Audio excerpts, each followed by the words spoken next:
எல்லோருக்கும் வணக்கம். Welcome to Anitha lifestyle. எல்லோரும் எப்படி இருக்கீங்க? ஹோப் எல்லோரும் ஹெல்த்தியாக ஹாப்பியாக இருக்கீங்கன்னு நம்புகிறேன். இது லாஸ்ட் வீக் ஸ்கூல்லாம் ஓப்பன் ஆகிறதுக்கு முன்னாடி எடுத்த வீடியோ தான். ஸ்கூல்லாம் லீவுனால டே லேட்டாக தான் ஸ்டார்ட் ஆச்சு. மார்னிங் ரிலாக்ஸாக எழுந்திரிச்சு எல்லாமே ஸ்லோவாக தான் பண்ணுற மாதிரி இருந்துச்சு.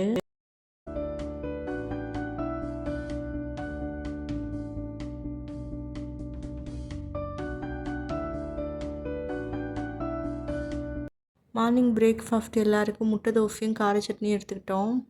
பிரேக்ஃபாஸ்ட் வேலை ரொம்ப சிம்பிளாக முடிஞ்சிருச்சு, அதோட ஹெல்த்தியாகவும் இருந்துச்சு. எங்கள் எல்லாருக்குமே தோசையை விட இட்லி ரொம்பவே பிடிக்கும். நான் இட்லி பண்ணும்போது எப்பயுமே இட்லி சாஃப்டாக நல்லாவே வரும். இப்போ ரீசெண்டாக ஃப்ளிப்கார்ட்டில் தான் கிராசரி வாங்கிட்டுருக்கேன்.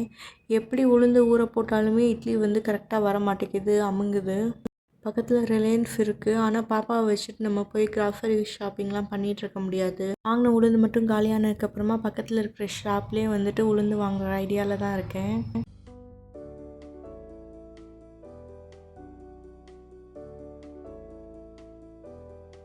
மோஸ்ட்டாக கார சட்னிக்கு சின்ன வெங்காயம் தான் போடுவோம். அதோட பூண்டு, தக்காளி, வரமிளகா, உப்பு இதெல்லாம் போட்டு நல்லா அரைச்சிக்கணும். அப்புறம் கடுகு, உளுந்தம் பருப்பு, கருவேப்பிலை போட்டு தாளிச்சிட்டா ஈஸியாக வேலை முடிஞ்சிடும். 1 வீக் வரையும் கெட்டு போகாது, அப்படியே டேஸ்ட் நல்லாயிருக்கும்.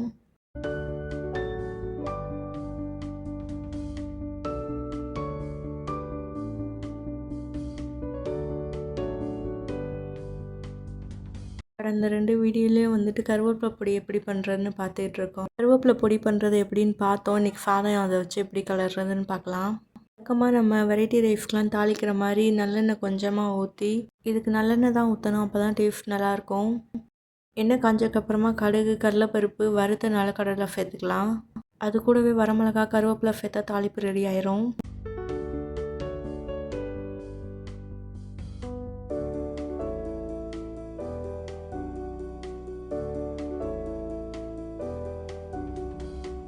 சால்ட்டு சேர்த்து உதிரியாக வடித்து எடுத்து வச்சுருக்கேன். அதில் இந்த தாளிப்பு சேர்த்துக்கலாம்.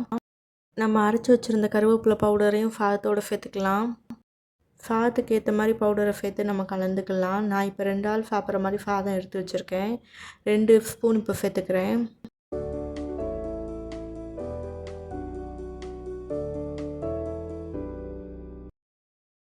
பவுடரும் சாதமும் நல்லா மிக்ஸ் ஆகிற அளவு சாதத்தை நல்லா கிளறி விட்டுக்கணும். 1 ஸ்பூன் நெய்யை ஊற்றி நம்ம கிளறணுன்னா டேஸ்ட் இன்னுமே நல்லாயிருக்கும். லஞ்ச் பாக்ஸுக்கும் கொடுத்து விடலாம். இப்போ லேட்டாக இருந்துச்சுட்டா எமர்ஜென்சியான டயத்தில் கூட நம்ம இந்த மாதிரி யூஸ் பண்ணிக்கலாம். ரொம்ப நமக்கு ஹெல்த்தியும் கூட, அதோட ஹெல்ப்ஃபுல்லாகவும் இருக்கும்.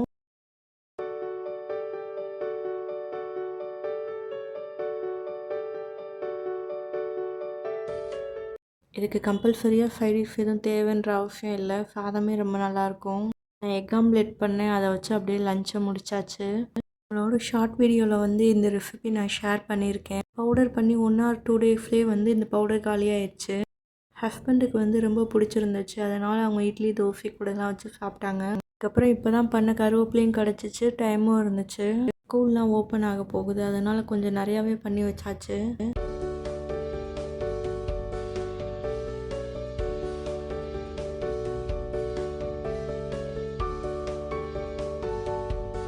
ஈவினிங் பாப்பா பசிக்குது, ஏதாச்சும் ஸ்நாக்ஸ் பண்ணி கொடுங்கன்னு கேட்டுக்கிட்டு இருந்தா. அதனால் வாழைக்காய் பஜ்ஜியும் தேங்காய் சட்னியும் பண்ணியிருந்தேன். ஒரே ஒரு வாழைக்காய் தான் இருந்துச்சு, அதை பாதியாக கட் பண்ணி கொஞ்சம் கொஞ்சமாக ஸ்லைஸ் போட்டு பண்ணி எல்லாருமே எடுத்துக்கிட்டோம். எங்கள் 3 பேருக்குமே கரெக்டாக இருந்துச்சு. அதுக்கப்புறமா இஞ்சி போட்டு டீ எடுத்துக்கிட்டோம்.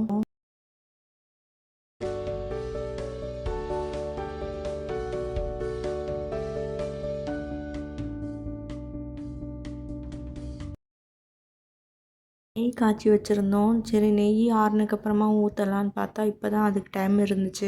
அப்படியே கருவேப்பிலை பொடியும் ஒரு சில்வர் சம்பளத்தில் போட்டு வச்சாச்சு. சில்வர் சம்பளத்தில் போட்டால் தான் ரொம்ப நாளைக்கு நல்லாயிருக்கும், இல்லைன்னா சீக்கிரம் வந்துடும். மோஸ்ட்டாக இந்த கருவேப்பிலை பொடி, இட்லி பொடி, மிளகாத்தூள், தனியாத்தூள், சத்து மாவு, ராகி ஸ்ப்ரவுட்ஸ், அப்புறம் இம்பார்ட்டண்ட்டான பவுடர் எல்லாத்தையும் சில்வர் சம்பளத்தில் தான் போட்டு வைப்பேன்.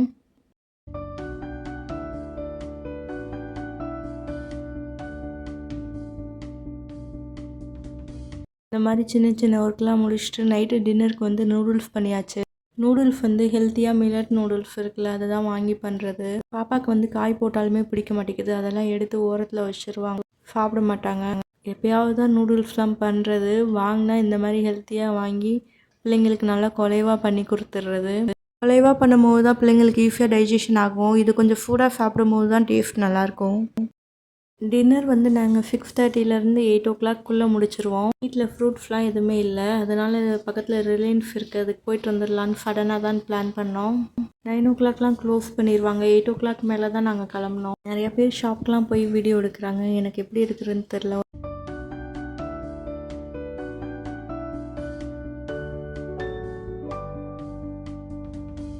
ஃப்ரூட்ஸ் மட்டும்தான் வாங்கலான்னு போன இடத்துல நிறையா திங்ஸ் வந்து தேவைப்படுற மாதிரி ஃபீல் ஆச்சு. அதனால் அதையும் சேர்த்து வாங்கிட்டு வந்தாச்சு. ஃப்ரூட்ஸில் வந்து மாம்பழம், வெள்ளரிப்பழம், வாழைப்பழம் இது மட்டும்தான் வாங்கிட்டு வந்தோம். ஆப்பிளும் மாதுளம்பழமும் வந்து ஆர்கானிக் ஃப்ரூட்ஸ் மாதிரியே இல்லை. இந்த ஃப்ரூட்ஸ்லாம் கொஞ்சம் பாலிஷ் பண்ண மாதிரி இருந்துச்சு, அதனால் அது வாங்குறத அவாய்ட் பண்ணிட்டு வந்தாச்சு.